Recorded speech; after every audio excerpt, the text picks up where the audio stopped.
Thank you so much for joining us on the Dwellynn Show. I'm your host, Ola Dantes. I've got a special guest with us today. He actually did our insurance on our last deal, I think. So, Aaron, thank you so much for joining. I appreciate your time today. All right, thanks for having me, Ola. I appreciate being here. Perfect. So, Aaron, tell us who you are, what you do, kind of what you've been up to lately, actually. Yeah, so I specialize in multifamily insurance. Most of my business is obviously here in Texas. I'm out of Dallas, but I also write nationwide. So I've got a couple in Ohio, the Carolinas, Florida, and I'm licensed nationwide, Oklahoma.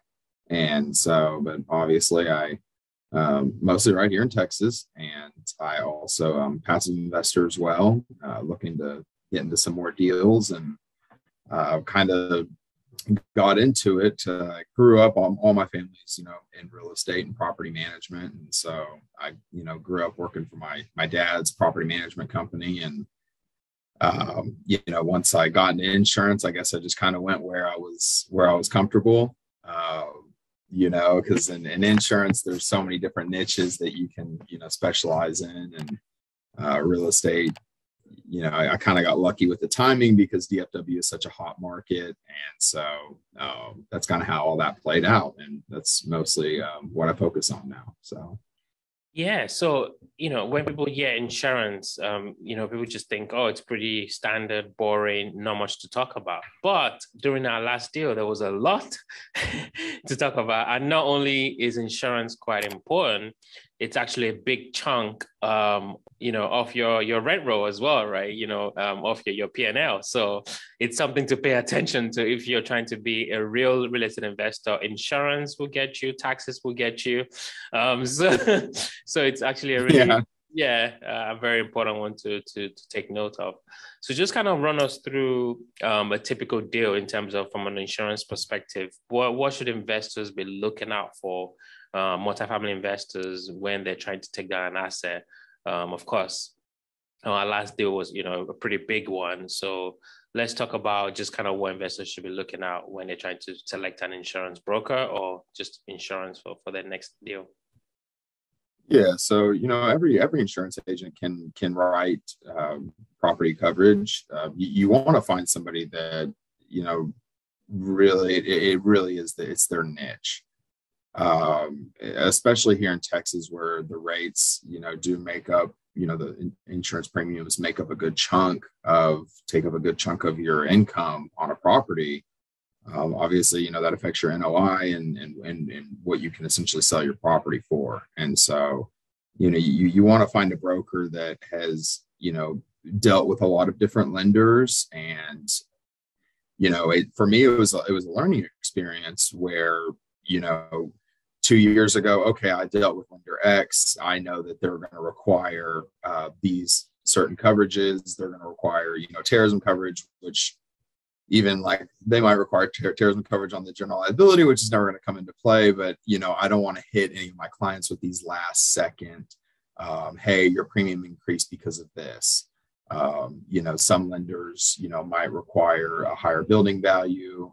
A lot of banks, want insurance for the loan amount, which 10 years ago you would have been underinsuring that property, and now now it can kind of out of whack, especially in those really hot areas, like Austin, obviously, and things of that nature. And so you definitely want to find someone who's worked on a lot of acquisitions, is very familiar with various lenders and their requirements, and just kind of knows the state of the market and where to go to.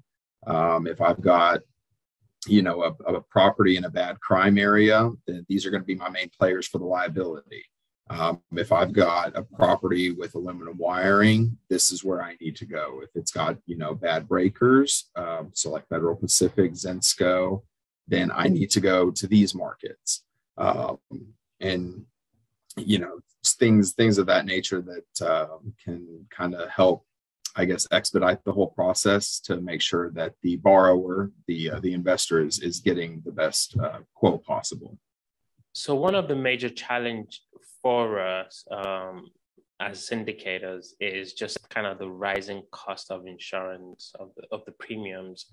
So, from an investor's perspective, what are the different levers that are increasing these premiums year on year? Of course, one of the big ones for us here in Houston is, the flooding maps and the changes in the maps. But why are we seeing this rise in costs? Yeah, so if you're in Houston, and I lived in Houston. I think I might have told you I went to University of Houston, and I was there during Harvey, and there was a lot of properties that flooded that were not in a flood zone, and a lot of carriers will actually include flood coverage as long as it's not in a flood zone. And so people lost a lot of, insurance companies lost a lot of money on that. And I've noticed that, some of the property programs I access, they consider Paraland is not coastal to me and you, it's inland. But unfortunately, an insurance company views, anything, Paraland and south is coastal, as if a hurricane comes through, we're going to end up paying out a lot of money. And so, with Houston, with the hurricanes, the rates typically in Texas tend to get better around Austin, San Antonio. They're not known to get hit by hail like we do up here in Dallas and in Oklahoma. But they do. San Antonio did get hit really hard, I believe, about 5 years ago. But I've noticed that the rates tend to be more favorable in Austin and San Antonio. Another reason for the rise in rates is obviously, the hail that we get here in Dallas, the freeze that we had last February. Insurance companies paid out. One of my properties, that claim went to seven figures. And they paid out $15 billion. And unfortunately, insurance companies, they have to make their money back one way or another. And so that's kind of why you've been seeing this rise in rates over the last few years. And it's not just Texas. I think I was just reading an article before I got on here about Colorado and Boulder. There was a wildfire, and I think it destroyed, I want to say, like about $1 billion worth of homes. The wildfires out in California, the tornadoes, that happened in Kentucky and I believe Tennessee, if I'm not mistaken. Those were, that is going to cost insurance companies a lot of money. And weather patterns are changing, and I've actually talked to some other friendly competitors of mine where it's like, how do insurance companies kind of model what to charge for insurance when all these unexpected weather events are starting to happen? And so sorry for the long answer, but that is kind of why you're seeing the rise in rates that we are seeing.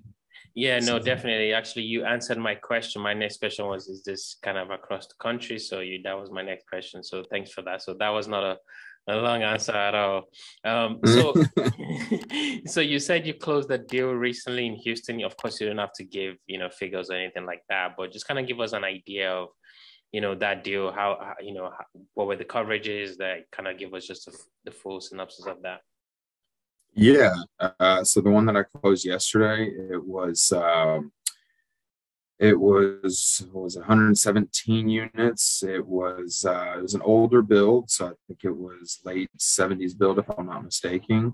I was actually able to get, no, it was early 80s, because I was able to get travelers to write the liability and the umbrella. And that's the tricky part about Houston is, I know that there's always that stereotype that there's no zoning, but it's actually true, and so I've noticed in Houston, a lot of carriers will run liability carriers. They'll run crime scores where you could be in River Oaks, and they'll somehow say the crime scores came back high. But I was able to get travelers a really competitive liability and umbrella quote on that. And on the property coverage, it was blanket. So, I think I might have explained it to you before, but what I Yeah, have but I with think Century for Oaks. those, yeah, for those actually that who have never heard some of this term like umbrella, maybe just give us kind of just a quick definition of this term. So we're not just, throwing jargons and people are like, what does that mean? Yeah, no, absolutely. So the lender wanted a 5 million umbrella on that one. So essentially, with $1 million per occurrence on the general liability, that would give you 6 million in total coverage. And then regarding the property coverage, I was actually able to get what's referred to as blanket coverage. So if you've got 10 apartment buildings, let's say identical buildings at an apartment complex, and they can either be insured for $1 million each, where if one has a claim, the insurance company will not pay more than $1 million for that building. With blanket coverage, you would have that total $10 million, the combined limit of all buildings to use on one building in the event of a claim. Obviously, you're not going to use, the entire 10 million, but it kind of guarantees that you won't be underinsured in the event of a claim. And I was also able to get in Houston, it's pretty common to see a 5% named storm deductible. So named storm is going to be like your Hurricane Harveys, Hurricane Ida, things of that nature. Most carriers are quoting 5%. And so just to kind of put that in perspective, if you have, it's 5% of total insurable value. So let's say your total buildings, your total contents, your total loss of rents coverage adds up to $10 million. 5% of that is 500,000. That would be your deductible. On this one yesterday, I was able to get a 3% named storm. I mean, the deductible is still pretty high, but 3 is still a lot better than 5. And so, yeah, that was a relatively easy deal. I was, dealing with a bank on that one, and banks don't usually typically go through everything with a fine tooth comb. So like some of these loan servicing agencies like to do. So, which is obviously, I appreciate that. You want to make sure that your clients are, your borrowers are adequately covered. So. Right. Yeah. The other thing, when we had, our insurance with you was terrorism came up, and I was like, terrorism, that was like a shocker to me that this was even part of the coverage that was actually necessary. But so do you just kind of talk on that a little bit, for those who have never maybe heard of that or never even thought of that? Yeah, so terrorism coverage, obviously a bank will never request it, but any major loan servicing agency, Arbor, Northmark, Colliers, Sabal, they all require it. So funny story, I've actually got one closing in Fort Worth, and the lender, I put it in a program, a master program. And when I say master program, I mean one insurance policy, one renewal date with hundreds of properties on it. And that program provided only $25 million of terrorism coverage. And the lender actually made me go out and get a standalone terrorism policy. A little bit, a little excessive. I mean, the only terrorism, we haven't seen one since, 9/11. If you've got skyscrapers in a major city, yes, I can understand the importance of that. But I think garden style apartments are usually not really as much of a risk Right. For that to happen. And what's funny is for terrorism coverage to even come into play, the government actually has to declare it a terrorist attack. So it does increase your premium a little bit, but it's pretty much it's guaranteed money to the insurance company, unless you were the insurance company that insured the Twin Towers. And fun fact about that, the owner of the Twin Towers was actually able to argue that it was 2 separate occurrences. And he was able to get like double the payout on from his insurance company. It's been a couple years since I read up on this, but it was very interesting. So Wow, interesting. Okay. Yeah, so thanks for touching on that. So you're in the Dallas Fort Worth area. Things are still heating up, even though it's just the beginning of the year of 2022. So do you want to just kind of briefly tell us, what are your thoughts on the state of the market, the deals you're obviously underwriting? What are your thoughts? What are you seeing? Yeah. So, I always tell my clients and my non-clients, send me a deal. Even if you don't have it under contract and let me underwrite it for you. You know, a lot of people use kind of a per door number to underwrite their insurance cost. And, just to put it simply, you could have two properties paying, let's say, $500 a unit. One might be getting a good deal and one might be overpaying. Um, and so I always like to, kind of help people underwrite it, a property, even if they don't have it under contract. And what was your question? I actually forgot your question. It's okay. The state of the market. Yeah, real estate here in Dallas is it's hot as ever. I hope it doesn't slow down. But that's usually how the market tends to work. But the insurance market, honestly, my clients ask me about this, and if we survive that freeze, I don't think I don't see rates. I feel like we're pretty much at the highest that we're going to get in terms of insurance rates. I do think that we will see a decline. Hopefully in the coming years, as long as we don't get hit by, a large hailstorm here in Dallas, which, I've been specializing in multifamily insurance for about 3 years now. And Dallas has not gotten hit. We've had a couple of hailstorms, but none that were, extremely significant. So that's good news. Insurance. Yeah. Yeah. If we're gonna be seeing some drop in premiums, that's music to my ears. Yeah. Yeah. And so like in Dallas, a 2% wind hail deductible. So like, let's say on a $10 million property, that would come out to 200,000. And that's a hefty chunk of change. In Austin, San Antonio, that's kind of when you see the 1%. In Killeen with Century Oaks, I was able to get you guys a 1%. And before 1%, it was actually just a flat number, so let's say, $50,000 or $100,000. And then insurance companies went to 1% of the total insurable value.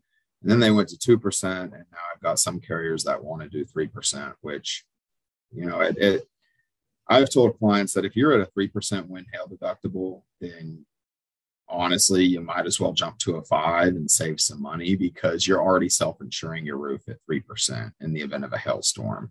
The only other thing that you're betting on is a tornado. That does fall under wind and hail as wind. So fascinating. Well, yeah, I really appreciate it, but we're definitely dwelling into the quick rounds. These are going to be quick questions, quick answers. You ready, sir? Yeah. All right. First question. What makes you Aaron unique or your business? And what is that differentiating factor that separates you from the next guy or the next girl or the next friendly competitors, as you call them? Man, kind of what I've already touched on, just that I live and breathe multifamily insurance.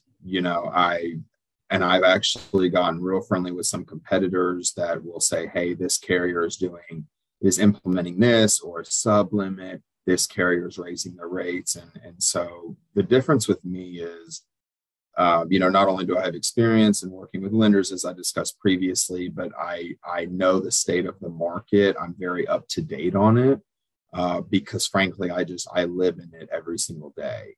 And so I think that's kind of what differentiates me, and as well as my customer service. If a client reaches out to me and I don't know the answer to something, I'm going to flag that email and I'm going to be stressed out until I figure out that answer. Yeah, I'm a testament to that. Yeah. There's a lot of, I know a lot of great insurance brokers, some that I'm friends with, but I've always felt very strongly that my clients are definitely in good hands with me. So perfect. Next question. What was the last book that you read? And what was the one thing that you picked out from that book? Oh, it was actually it was a book on mindfulness, and it was written from the Harvard Review.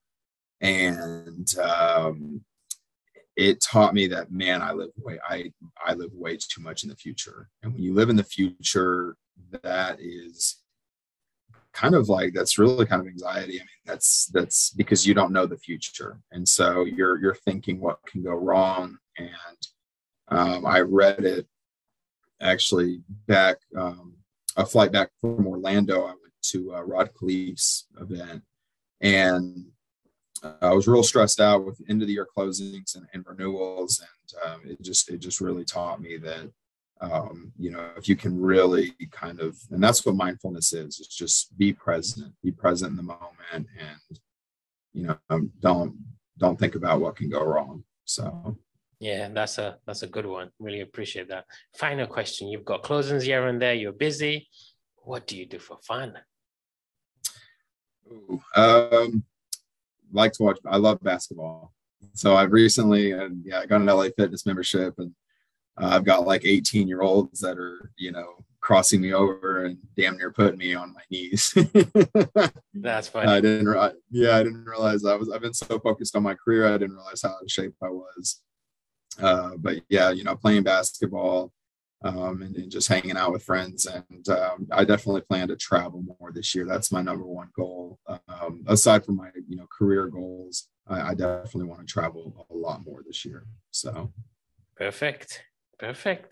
So if there's somebody listening and go, I really, want to learn a bit more about insurance, or maybe I have a deal I'm looking at, I want to speak to Aaron, how can people find you, get connected with you? Yeah, so I should have probably been a little more prepared. I don't know if you're able to put it on, if I can put it on my screen, or if you can put it on your screen. No, you can just shout it out, and then we'll put it in the show notes as well. Okay, yeah. So I tell all my clients, just call my cell phone, because I do work remotely some days. So my number is 940-395-6606. And then I can also be reached by email, and that is Aaron, Aaron, Kelsoe, Kelsoe, at Ramey, and that's RAM as in Mary, E as in elephant, Y as in yellow, King, KING.com. So Aaron Kelsoe at RameyKing.com. Perfect. And if it bounces back, maybe just maybe change a couple letters. Perfect. Aaron, thank you so much. Really appreciate your time today. Yeah, man. Thanks for having me on. I appreciate it, Ola.